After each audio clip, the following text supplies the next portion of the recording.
felt it would give us the best access to the strongest possible group of senior insurance decision makers. Insurtech Insights is a must-do conference, I think, for the network that is built here.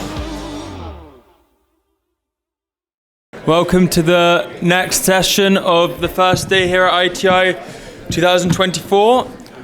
The next panel will be about empowering car manufacturers with omnichannel insurance distribution.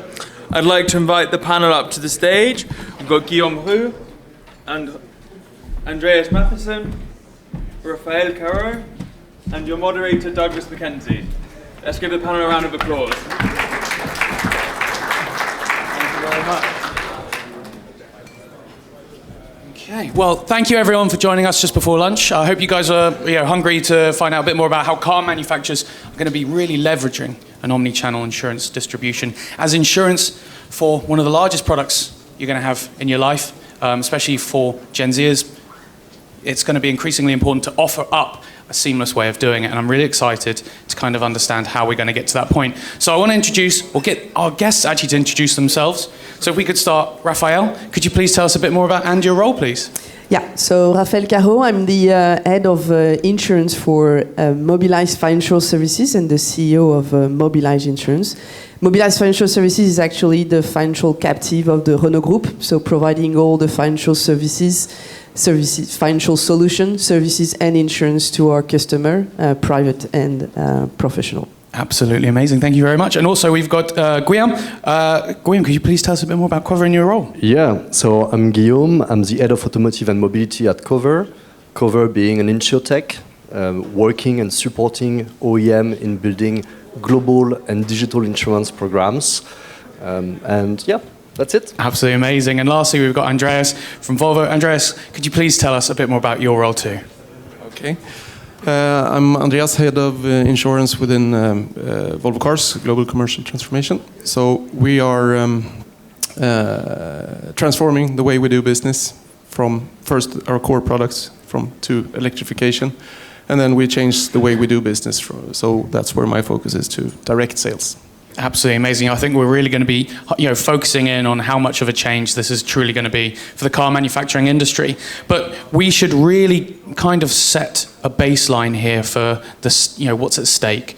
Looking at how insurance has changed lately. And I think if I could come to you first, Raphaele, I'd like to understand what position car manufacturers are in currently, and really why it's important for them to actually offer up an omni-channel process. So car manufacturer, I'm going to say all of them, but I assume most of them have a car insurance offer, but they act only as an intermediary, as a distributor. That's the only role they take in this in the overall value chain. What we must understand is that for car manufacturer, one of the challenges they have is the loyalty of their customer beyond the car purchase moment. And how they keep the customer in their environment. So the financial services, the captive of the of the OEM, have always serving this purpose with financing solution, with services like maintenance, extended warranty, and so forth.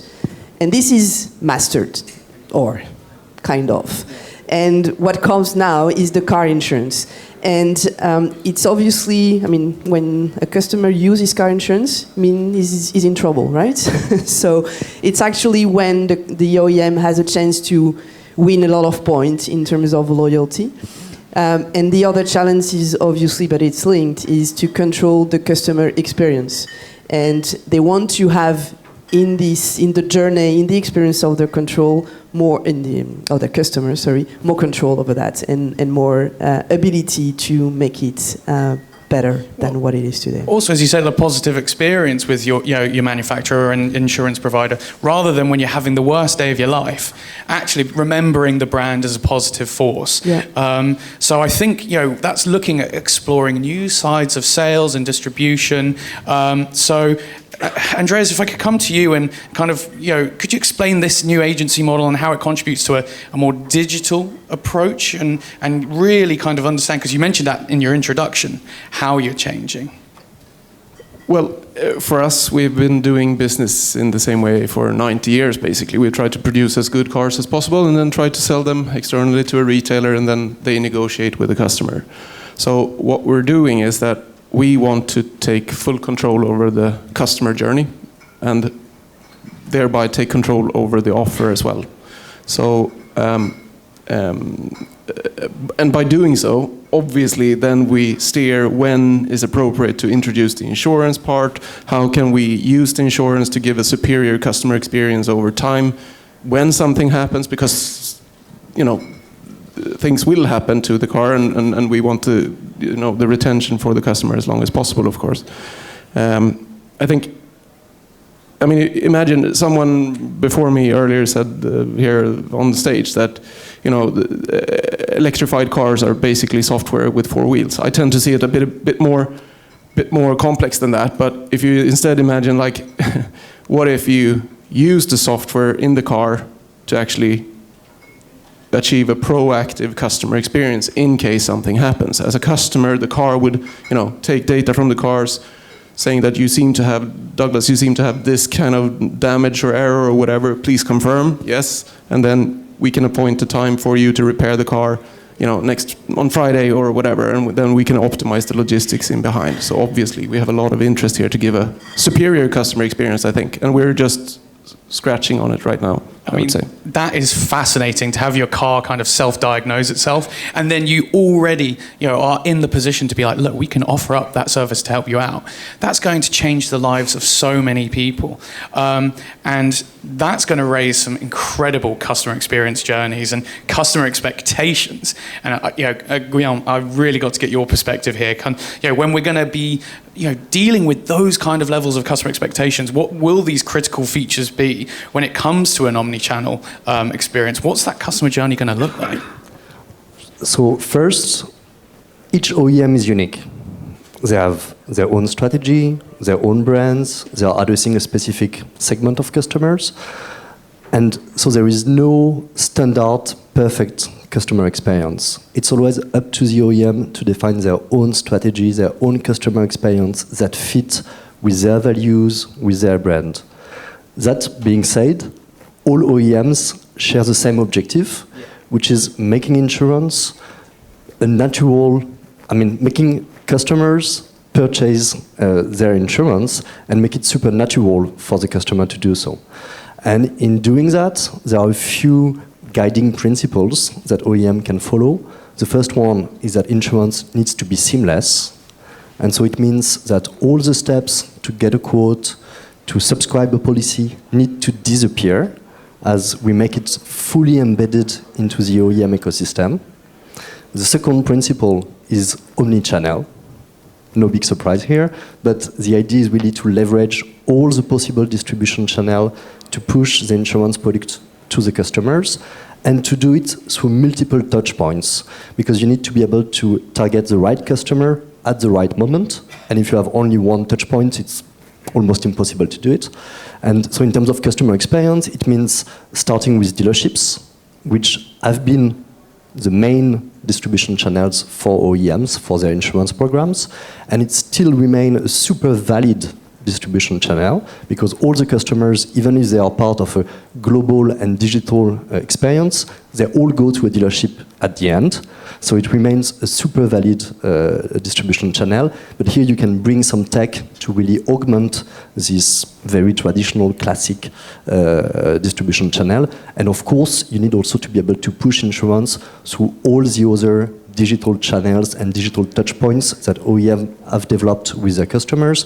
So it means offering insurance from the OEM app, from the OEM website, from the car configurator, or even from the onboard unit of the car. And we can think about, customer activating or deactivating some options, some add-on on their policy from their onboard unit in their cars.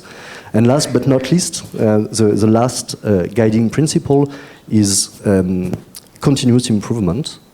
And we need to continuously monitor the performance of the customer journey and the conversion rate, and continuously define, test, and implement some improvement to the customer journey, so that in the end, all customers buying a new vehicle, get a quote for insurance, and ensure that most of them subscribe the policy in the end.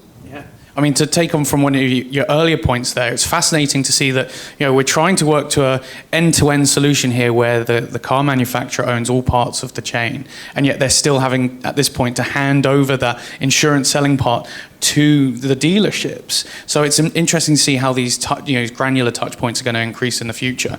Now, we've kind of leveled the stake of what we need to do here.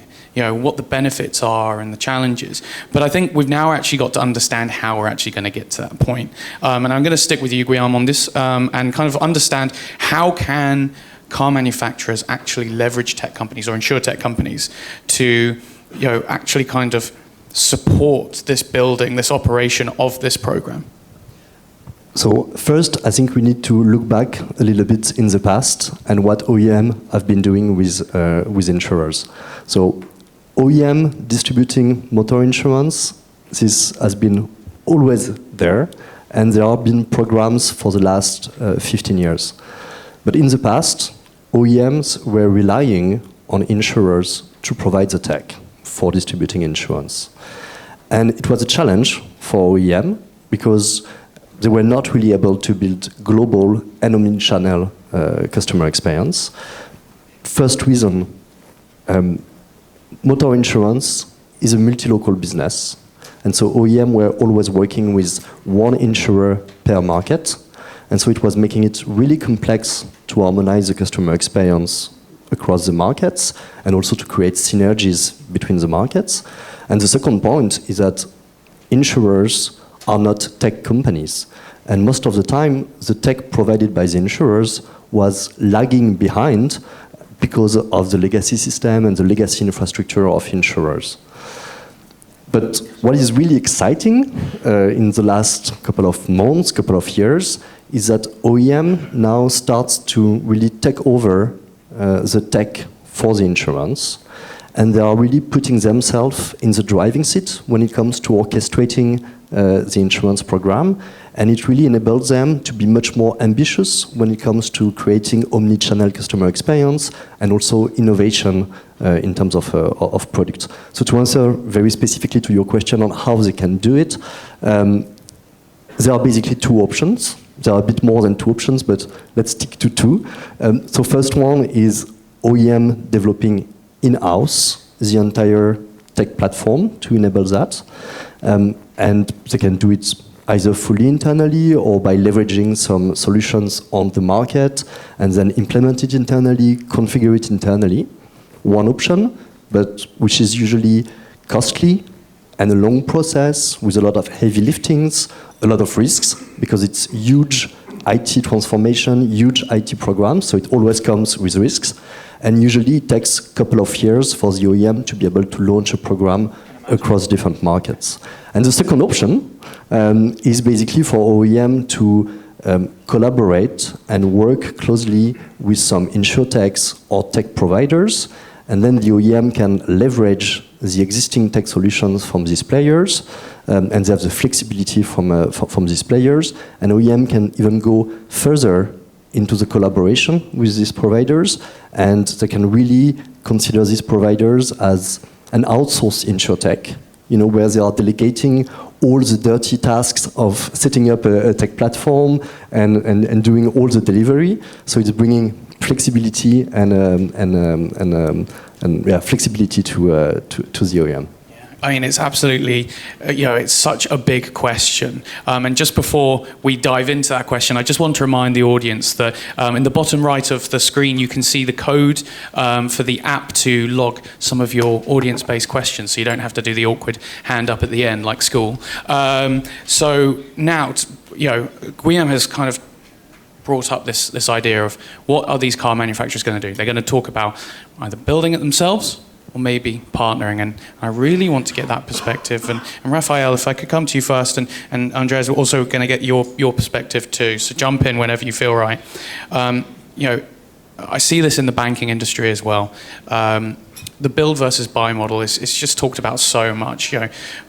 Car manufacturers probably weren't thinking of building entire insurance platforms into a car itself. 75 years ago, but we're at that point now. What do you look at or look for when determining what to build and what to buy? That's probably the oldest question. Have we still answered it yet? Well, depends on the topic. I guess there are obvious criteria like the cost, the time, the skills, and things like that.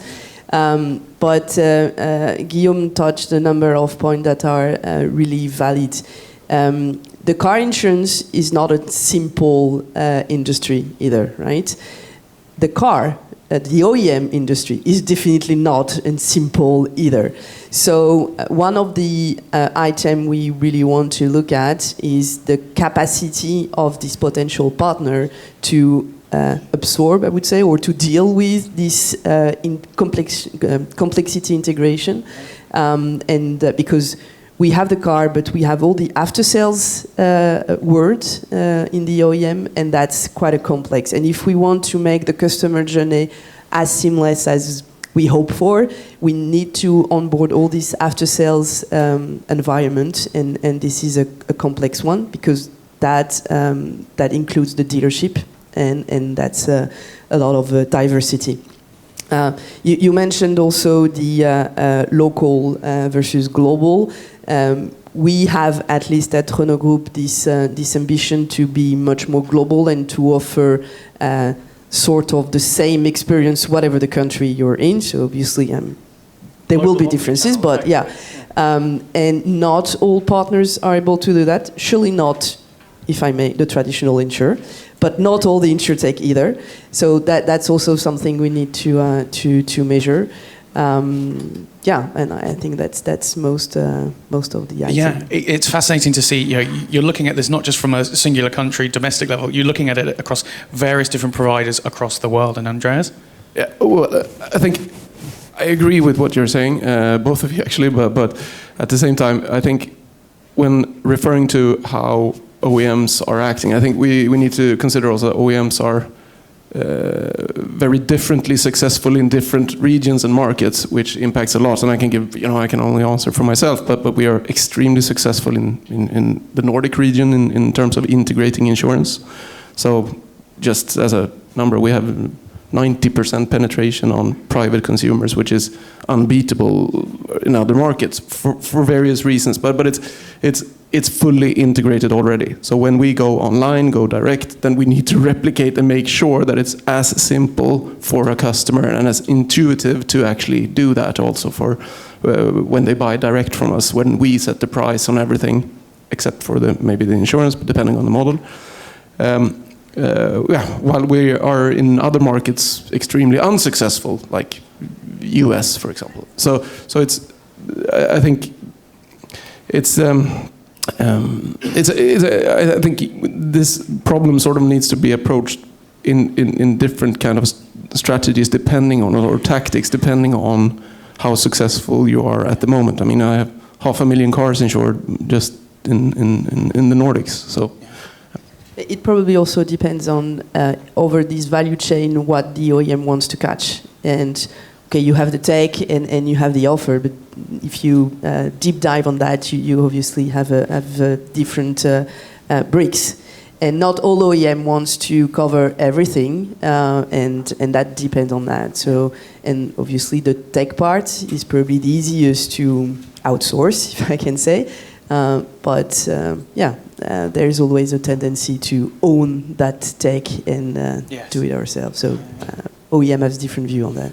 But at the end of the day, I mean, regardless of what type of model and how we build or buy or not, it's like, what is it that we want to achieve? Well, we want to give a superior customer experience over time. So when something happens, we want our certified technicians to take care of the car, obviously using our original spare parts and so on and so on. So it's that's... Yeah. It seems like a really holistic decision, then turned into a very granular one. Now, I think this next question is really what people want to hear from, and it's really kind of looking at the actual strategy to building an omnichannel and digital insurance program. And Raphaele, I know we've kind of talked about how you evaluate looking to partner or whether to build in-house, but then once you've made that decision, what is the actual strategy? That's a very good question. But I'm tempted to repeat a bit what Andreas said, because that really depends on the market. Yeah. On the geographical market, I would say. So we don't have the same strategy in Europe and sometimes within Europe actually, than for Renault than we have in Korea or in Latin America. And probably the maturity of Renault in Europe tends to opt for the make, when on the market we will be more tempted to go for a buy. But within that there are, let's say, subtleties. And I agree, we have the same differences that Andreas was mentioning. Within Europe, we have markets where we are super successful, and that works pretty well like that. And it's a smaller gap to make, to do if we want to go for the make solution than when we are pretty unsuccessful and needs more help. And maybe to continue on that and to make the link with what you were saying, Andreas, on the Nordics, the Swedish market is a super interesting market because there is a very specific best practice in the Nordics, which may explain the level of penetration of Volvo in the Nordics. In Sweden, the OEM is paying for half of the premium of the customer. OEMs are paying for the MOD, the motor-owned damage, which is usually a big part of the insurance policy. So it's a way also for the OEM to have a very specific strategy and to finance part of the insurance policy for the customer. It's a best practice. Most of the OEMs do it in the Nordics, in Sweden. And some are also tempted to duplicate the same schemes in the rest of Europe. Absolutely amazing. And yeah, it must be such a kind of headache to kind of work out which market you're going to deploy which one. But then when you hear something like that, for instance, in the Scandinavian market, it just gives you a clear runway of what you want to do. Now, we've covered really that, how these organizations look at their strategy. But I think it's good to kind of understand where that strategy is going to take them and look at the kind of the positives at the end, the opportunities. And with that in mind, Andreas, what are some of the opportunities or insights that you can gain from a connected car data product? I know you brought up one right at the very beginning where you can actually feed saying, hey, my tire's gone, can you fix me? What's it going to look like in the future? Like that, hopefully. No, but seriously, I mean, there is so much data from the car. It's also where you're driving. If you're driving a long distance route, like I don't know, in Sweden we go up ski in the north. If the car, indicates some kind of damage or error or whatever, and then it says your ETA seems to be at 4 o'clock. We can actually arrange a repair slot for you at 4:10. I mean, that would be great, right? I think. But then obviously there are much more sophisticated models on pay as you drive, pay how you drive. Given that the customer gives its consent to it, of course, which is crucial. And hopefully that could be integrated into the car eventually, so that the infotainment system is the key sort of interface for the customer in that, along with the app, because the app is crucial for us. Yeah. But from an OEM perspective, we see this. Your example there on the Nordics is very much linked to new car sales, right? Actually, we see the entire life cycle of ownership of a Volvo to be very interesting both from an insurance perspective and customer experience. So we want the direct consumer integration or relation. I mean, you could settle add-on services to a used car as well, right? So. Yeah. And with that in mind then, with that direct access to this data, for instance, if we follow the ski narrative, could you change your cover potentially? What other insights could you gain? For instance, if you say, look, I'm going to go skiing, I'm going into a heavily snowed area, is that some of the kind of innovations that we'll see on top of an insurance program distributed by car manufacturers? Well, I think in your first question you asked me also what has changed. And definitely the native connectivity of the car is one of the massive game changer at the moment for the OEM. The world beyond the OEM are data organizing right now, right? So of course if we think of merging this car data possibility with all what is on the site, the weather, the whatever. You can easily imagine the field of innovation in terms of product offer. But what I'm more convinced about is that this connectivity of the car and those data are a game changer for the services we're going to give to the customer. And especially at a claim moment, obviously.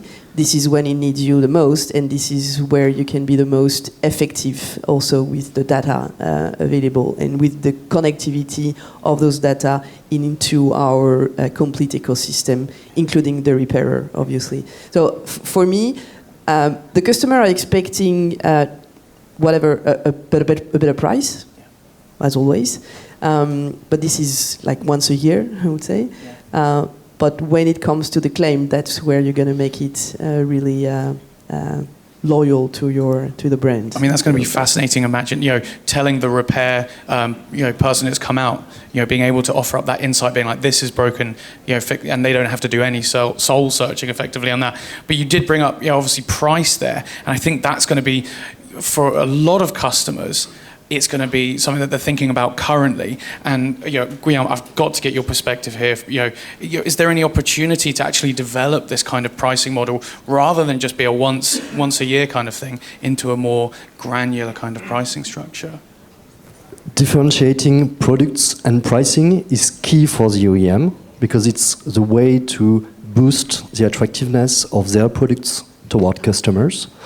Telematics is an amazing way to do that because it's positioning OEMs towards the customers, like they have the data, they know the vehicles, so they are the best one to insure these vehicles. So it's a very good lever for OEMs to sell more insurance. Claims data is also something super interesting because as OEMs are selling more and more insurance to their customers, the portfolio is growing, and when the portfolio is growing, OEMs have more and more access to claims data and to a lot of data within the claims data. And by using this claims data, OEM can first increase the repairability of their vehicle, which in the end decrease the cost of insurance and the total cost of ownership for the customer. And of course, also OEMs can do some big data analysis on this claims data and also incorporate other sources of data and build some very sophisticated pricing model, which gives them a competitive advantage against the very traditional insurers. Well, it's funny you say that because actually I'm going on to the audience questions now, and they've asked a kind of question that follows on with that. So I'm going to stick with you. And it's kind of, why would, if customers currently just care about pricing, why would the end customer prefer to have an OEM insurance offering versus kind of one of the, the big five and who might be a bit more competitive in terms of pricing? Do you think that the car manufacturers could get to that level? So I think it's a correct assumption to say that pricing are driving the motor insurance business. I'm not sure it's 100% valid when it comes to affinity programs, because when OEMs push insurance to their customers, it's not only insurance, it's also peace of mind for the customer, because the OEM is making sure that the insurance product is the right fit for the vehicle sold. If it's an EV, then the insurance product is covering the EV, and it's the right level of coverage for the customer. So if the customer doesn't want to go on the market and do comparison between 10, 20 insurers, then he can just go and subscribe the insurance product with the OEM. So the competitiveness of the price is important, but if it remains in a reasonable threshold, then the main competitive advantage for the OEM is the peace of mind offered to the customer. And I don't think this is a right assumption to think that OEM car insurance is going to be more expensive than a traditional one. Yeah. First. And second, as Guilllaume was mentioning, the OEM have also this capability to, or this willingness to subsidize. So if at first we are not able to have the best price, we can always have this mechanism of subsidizing, because then we have the customer into our ecosystem, and basically we have a return on investment with him along the way and in the after sales world afterwards. And second, having all the data. I mean, I don't know if we are the best to insure our car, but at least I'm sure we are the best to repair the car. And to control and to master the cost of it, right? And I believe this is a good part of the insurance premium. So if we master that, we have a good chance to master the price of the insurance. Yeah, it's really that end-to-end level, and also the branding. But people often buy the brand, and to just know that they don't have to deal with another company and going straight through the same organisation. It's got to be a load off their mind when they're going through a pretty bad time already. Now we've got time for one more question, I think, and that's also from Anonymous. And Andreas, that is, Volvo recently set up an insurance company. Will you become an insurer yourself? As I said, it's different for different regions, but no, we only set up like an insurance distribution type of company for facilitating that. But no, we have close collaborations in many parts of the world, and we will explore different opportunities around it. But I agree, pricing is critical, but for us it's about, in the Volvo car app to sell add and manage, for the customer to manage all their add-ons, like service and maintenance is one component. You could play around with that as well to make it as attractive as possible, and insurance and everything else that you need. So, yeah. Amazing. Well, what I've really heard from this is just it's such a granular strategy, such a regional-based one, but it's one that's going to offer up some really exciting opportunities in the future. Guys, can we give a massive round of applause to our guests? Thank you very much.